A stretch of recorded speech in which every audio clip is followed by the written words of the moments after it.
All right, I just got back from the gym, and I was in the shower, and I had this idea for Unravel as I was thinking through it, uh, and I think it could be helpful, maybe not, to show how I have adjusted my use of ChatGPT based on the fact that now I have a lot of agentic coding solutions and run through the idea maze on top of an idea that I've already come up with and how that can adjust.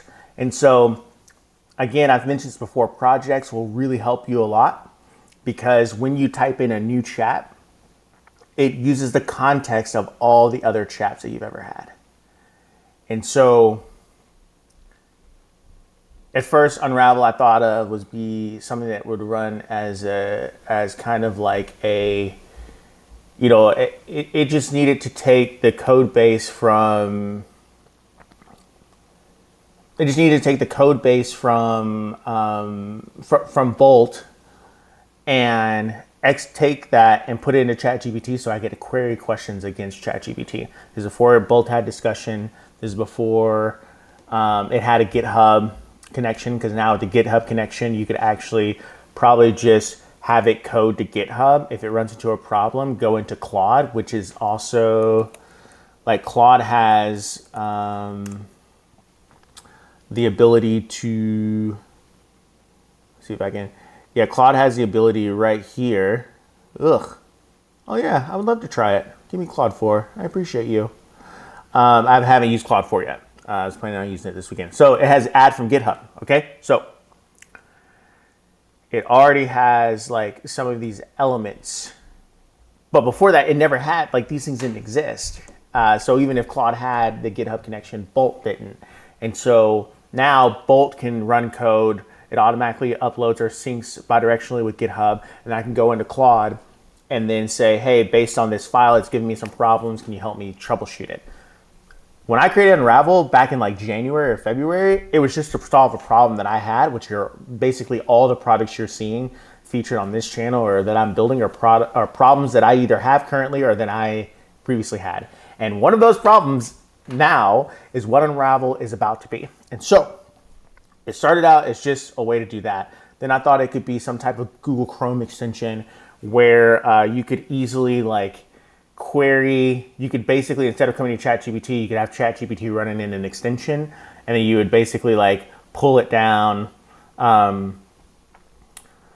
pull down the code base from bolt.new, upload it into Unravel, click confirm, it would automatically transfer and then automatically save a PDF to your computer. So then you could go straight into ChatGPT without dealing with actually going to Unravel. And Unravel was always free.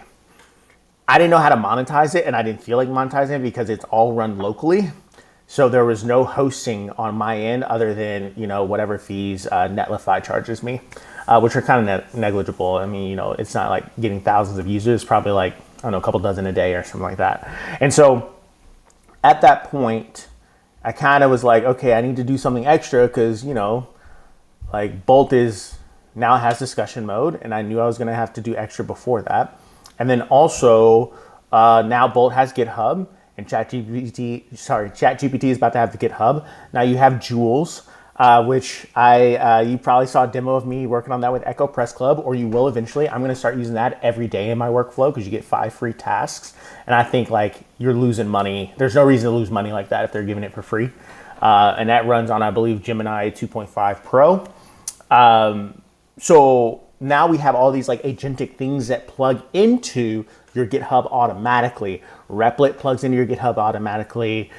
GitHub now has its own coding agent, which is similar to actually what I want Unravel to be. So the whole landscape has changed. And I'm saying all that because someone asked me recently, never mind, I'll go into that on a different video, but someone asked me recently, would I lean into any of these products? And at this point, my stance is that building scalable companies is like on pause for me. It's always been a passion of mine. I've always wanted to try and do it. I've tried to raise funding a couple times, succeeded once. I've worked on startups that sold. I have joined every company that I've ever joined was under 10 people. And now some of them are over 100, one sold, and now it's over 50.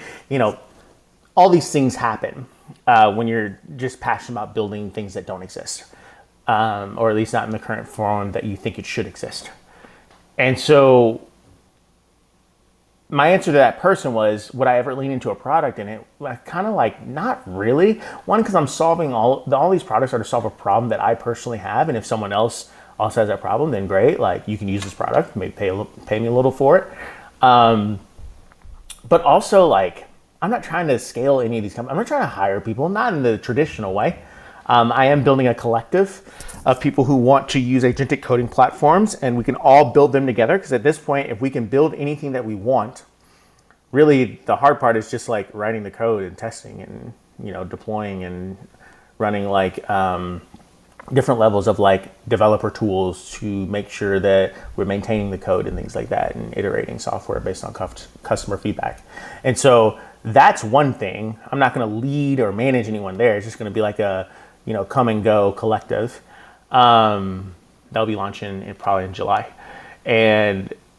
But what I am kind of trying to build is like an experiment house, an experiment studio, or experiment product studio. I don't know what it would be called, but it's all experimental. It's all ephemeral. And ephemeral. I said ephemeral. And so in that, Unravel is one of those things that I want to build to solve my own problem. Because right now, I'm using all these different tools, and they're all great and fantastic. But I have a workflow that is kind of complicated. And I was just explaining it to someone today I met who's also passionate about AI here in the city. And I had introduced him to Bolt. And so he's gotten started with VO and all types of agentic tools over the last 4 months since I introduced Bolt to him. And so we were talking, I was telling him my workflow. And then as I was telling him, I finished. And then driving home, I was like, that's actually kind of too much. I think I should probably pick up Unravel, which I had put down because I was like, they're kind of converging on what I wanted to build. They just hadn't built it yet. And now with GitHub Agent and a couple of other products that are coming out soon, like Jules, I didn't really think Unravel had a place, but now that I'm still contemplating, I think it does. And so this is where my idea maze on a product that I've already ideated on, see, idea maze, ideated, where it kind of comes together. And I've only used ChatGPT like this one time. And I want to show you how I'm going to use it because it might help someone, it might not help anyone. But here we go. Start out with one window, 2 windows, 3 windows, all in the same project.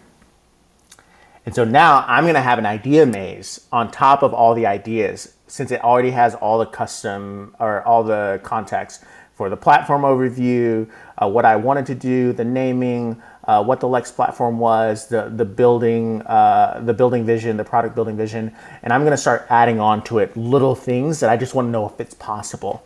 And the first thing I want to add is, how would I build front end and back end hosting inside of Unravel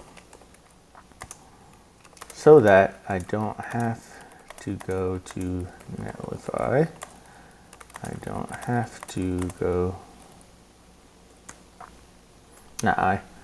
so that users don't have to go to Netlify and they don't have to go to Railway as the things are pushed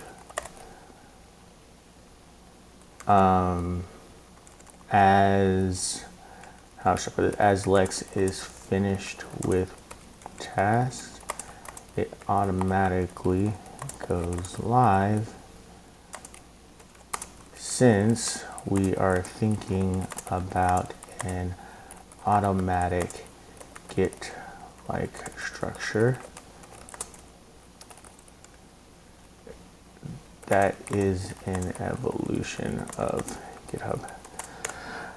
I think I mentioned this in a previous video. I'm thinking about the evolution of GitHub because no coders don't really know what GitHub is, and to learn it as I've been learning it is not necessarily complicated, but it's time consuming. And so I thought, what if you had an agentic coding tool, like Bolt is chat, right? Other applications even like Claude Code, even that's a CLI, a command line interface tool. So you have to have like, I mean, I think they go to any IDE, but I first learned how to use it on VS Code, which I didn't know anything about VS Code until about 4 months ago.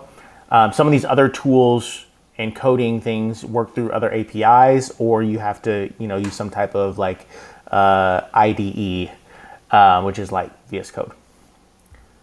My idea was to kind of think about it in a way of what happens if you just make it so that your AI is your AI coding agent is writing code based off of tasks, not based off of text and completion input chatbot features. I mean, because all of them do it, right? At this point, Jules is a chatbot feature. I don't know if you all have seen that, but I've been working a little bit in Jules. Move person. I worked a little bit in Jules. It's a chatbot interface. ChatGPT is a chatbot interface. You can see right there, Echo Press. Who else? All of them. Claude's a chatbot interface. Gemini's a chatbot. You get the picture. But how about, what if we could build the backend tied into the API of some of these models? And even like Bolt allows you to, with Bolt DIY, it allows you to kind of open source and fork it and create your own version of Bolt. But like, what if there was a hosted version of that? That isn't chat-based, it's task-based. And I think it through it like a project management tool where you assign tasks to other people, except for in Unravel, Lex would be the other person you're assigning a task to. And maybe you would have other team members in there that could also assign tasks. But in that, you can actually look at it as, okay, I know that I need these 5 features built. We will automatically have the Gem Prompt Framework doc included into this platform. I think that's going to be really important. Actually, I'm going to add that right now because I haven't told it that yet. I want to have a document editor inside document rich text editor inside of Unravel so that a user can highlight any portion of that document and tie it to a task that they can then assign in line of the document to Lex. And when Lex is finished, they can update the assignment comment in line of the document, and then you never have to go to the task page. So essentially what I'm saying here is I want a document editor that is coding. So it's not chat. It's like if I want Unravel. If I want this Gen Prompt Framework doc, how I'm thinking of it is, hold on, how I'm thinking of it is, in this layout right here, I could highlight this, and the comment would be an assignment where I say, add to the queue of tasks, or add to this area of the task management doc, okay? And when it adds it to there, the whole premise of this task-based project management tool for agentic coding is that once you add it there, you can assign it to Lex, and Lex, the AI coding agent, will essentially code it for you and respond in line. It'll respond in line. So you can then, from here, probably open up, like as it responds, like, hey, I'm done. You can click a button that opens up the code, and maybe that open code is a window that overlays on top of the document, and then you can make comments from there. And as you make comments and you submit it to assign it back to Lex, he will then go off and add another task, and so on and so forth. And you can do that all the way down the doc without leaving this document. So you're basically coding from a document rather than coding from a chat experience. That is kind of how I'm thinking of this. Then when it is ready to, and Lex is ready with code, it submits a comment both in the task, on the task page, but also in line of the document. And when you click to review the code opens in a modal that is a full screen overlay where the user can make, I'm actually going to separate these into two different things. I want to give O3 time to just respond to one thing. But I want to put it all together right now, and then I'll copy, or I'll cut and paste later, where the user can make a comment on an update to the code and sign the update back to Lex, which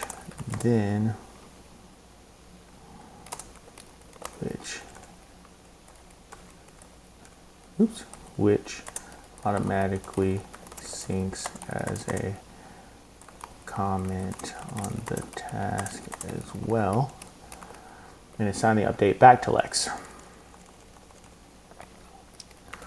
which then the user can go back and forth with Lex in the document and code.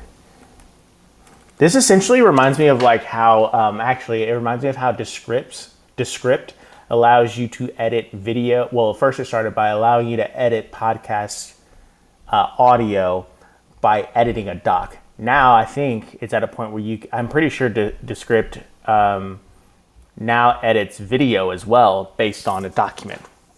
Similar. So we're gonna take this out and then let O3 cook with this.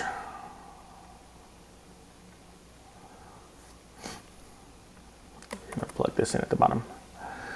Let's go back to this thing. So, okay, so how would you build a front end and back end? Yeah, I imagine I'm gonna have to be using, fully managed CI and CD hosting later. That's not really what I wanted to do. However, as many times as I told someone how to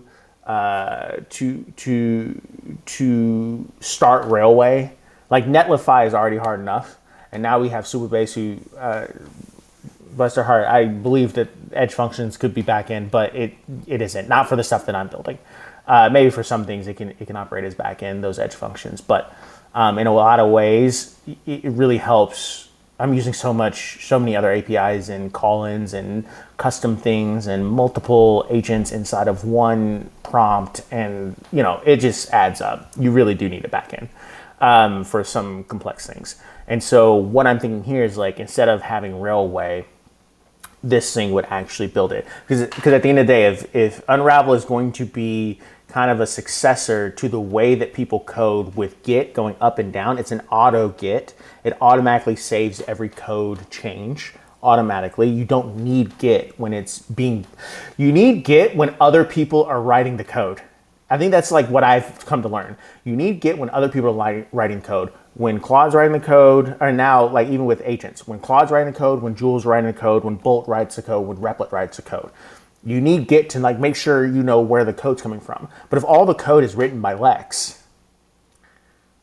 you don't really need Git if you're non-technical.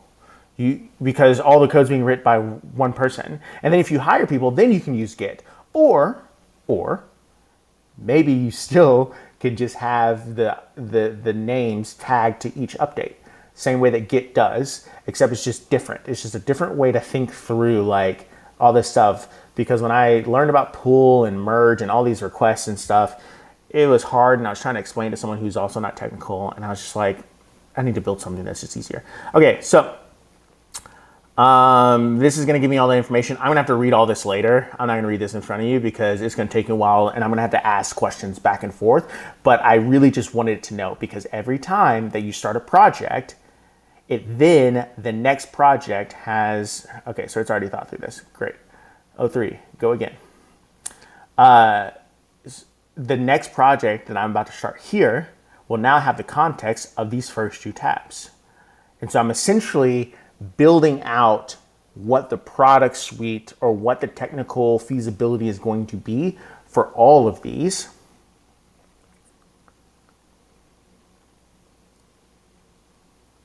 Hold on, let's see this.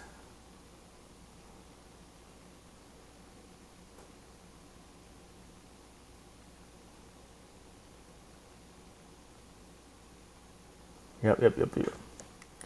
Okay, and then at the end of this, I'm not gonna do that yet. Here, I'm gonna do it up here. Because here's what I want.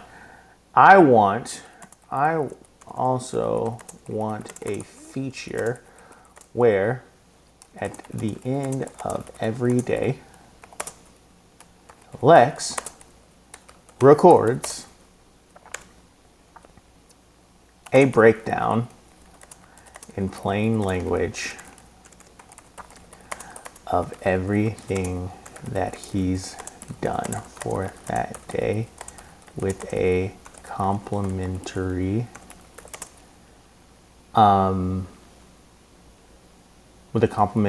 summary document. Because I realized I realized this all in the shower, all three of these. If we're able to do this piece, which is build the front end and the back end together, that means it's going to be pushing code like crazy, because it's going to push code every single time. Because in our world, you push code immediately. Now, you might have something that says like only push to production or only push to testing. Like that's probably going to be the case, because right now code generated by AI solutions are still kind of like wonky at a lot of the times. People talk about technical debt, but it's like if AI are the only people that are going to be coding, they're coding in the way the AI understands the code. That's my belief. So if you can get it functional, that means that the next time AI looks at your code, it wrote it in a way that it can understand. It didn't write it in a way that a human can understand. So when humans go in and go, it's creating like coding slop, it's like, that's not for you. It's not written for you. And the users don't really care, because as long as the product works, they could care less. So anyway, so we know that we're doing front end, back end. It also notes now that we're trying to create a rich text editor. So it has both of those as context for what I'm about to ask it. So I'm basically saying that it records a breakdown in plain language, which means we need an 11 labs integration to be able to write it. So it's going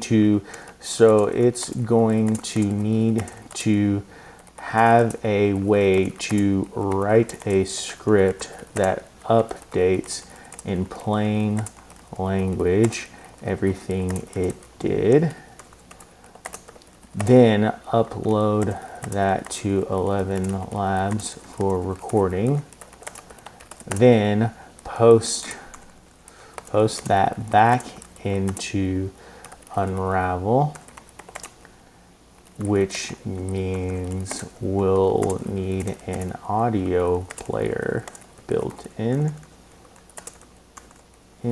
the product. Then we also need it to be able to write a well-formatted update summary doc that again speaks in plain language, not of the exact code diffs, but what was done on the product and what will be done tomorrow. Okay, so essentially I wanted to have what would be the AI coding version of a stand-up, where it's asynchronous. So at the end of the day, you might be able to have a daily report, like at the end of the day, like maybe 5 p.m. or whatever local time for the user. And then in the morning, it would have a morning report of 9 a.m. local time for the user. And so it's essentially saying from 9 a.m. to 5 p.m., this is what I completed. And then from 5 p.m. to 9 a.m., this is what I completed as well. Which also means that there probably should be something in there that's like something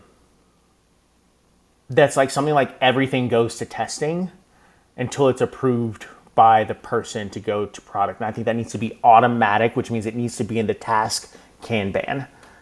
So that when something gets approved, it goes to testing. Because I imagine that when someone wakes up, they're going to basically have everything ready, because Claude will have worked all day, which allows them to review, and then it will have worked all night. So we'll have all these things that it coded in the background, not Claude, but Lex. All these things that it coded while you slept based on the dependencies of what it got. So in the, oh, I need to do that too. Oh man, I need to do that too. Hold on. Is that gonna delete this? No, okay.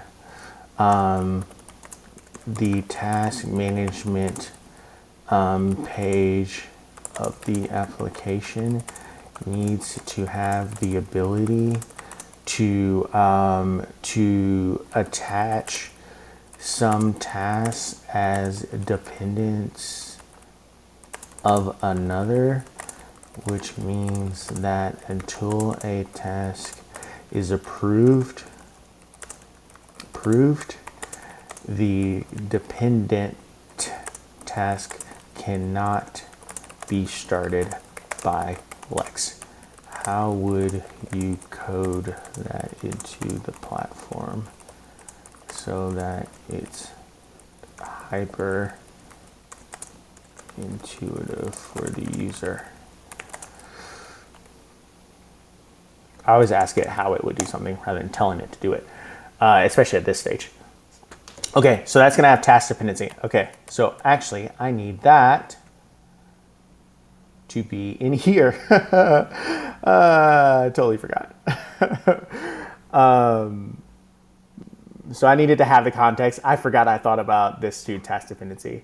Because we need this to be in place. So essentially what's gonna happen off screen is that I'm gonna take all of these 4 tabs, I'm gonna read them and then create more user stories for the Gym Prompt Framework docs. And then hopefully by the end of building all of Unravel, like I won't need Gym Prompt Framework docs anymore. They'll be hosted in Unravel, which I think will be really cool. Okay, cool. So, whoa, drag and drop. What you doing? Instant visual log. Okay, you're trying to cook a little bit. Okay, I need to reset that so it has the full context. I thought it was done writing.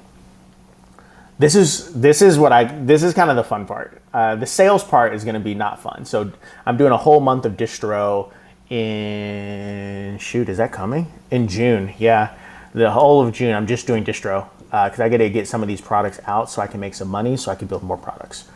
Because right now these bills are starting to get crazy, and I really want to try all of the apps. Like I want to try Claude, whatever Max, and I want to try Google Ultra or Gemini Ultra. I want to try everything, so that I can keep building products and hopefully keep making videos that are helpful for people to understand like what's out there and what's coming. Okay, so back to well-written tomorrow. And it will be able to also write in what are the roadblocks due to questions it has or dependencies that need to be approved. How would you code all of this? So again, I'm going to take this piece out.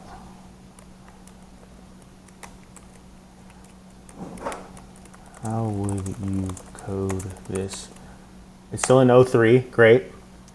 And then I'm gonna come over, and then after this is done, then I'll input the next thing, so that it can kind of go through. And like I said, I'm gonna go through tonight and actually put all this stuff into the Gym Prompt Framework doc as user stories, so that I can keep pushing through what some of these things could be. So this will probably be at the backend portion. See, I'm at Lex writes code right now.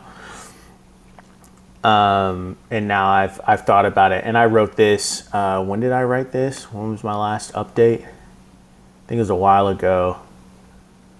What was the last update? Oh, my last update was May 2nd, and it is now May 23rd. And this is how half the stuff like happens for me.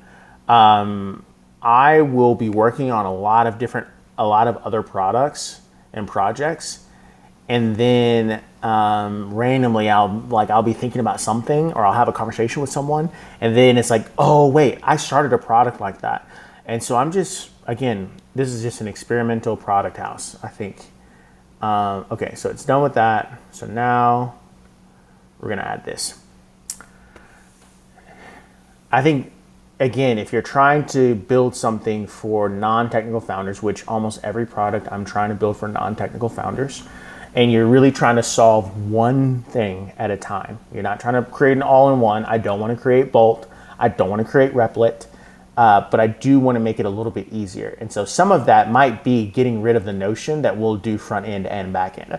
I just wanted to explore what it would cost and what it would be like to host. Because if it's going to be a fortune, then I don't need to do it. But some of these other things that'll just make it easier to do the coding, and then when they are ready to host front end and back end, they can just put it into GitHub. They will even have a GitHub integration since that's free. I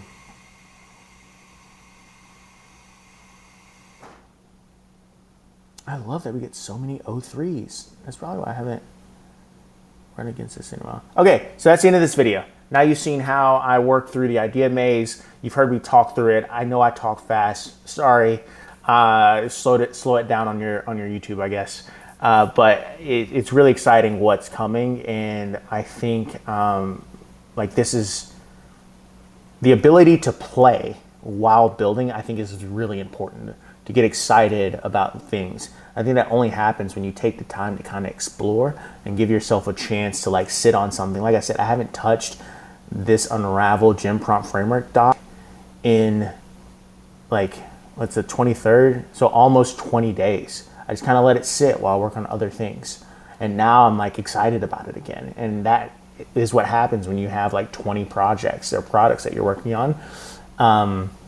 And I'm really excited because Founder PR goes live next week. And then we start our first customer on Double Me next week. So we're still moving forward and trying to make money, but at the same time, like not everything needs to get built at once. You don't need to one shot. You can just take your time, build something that's really interesting to you, and then also hopefully it's interesting to someone else if you really do thoughtful stuff. I think the daily summary is thoughtful. Haven't seen anyone do that yet. The document task integration, which basically takes the Gym Prompt Framework doc and puts it in there, I think is going to be interesting.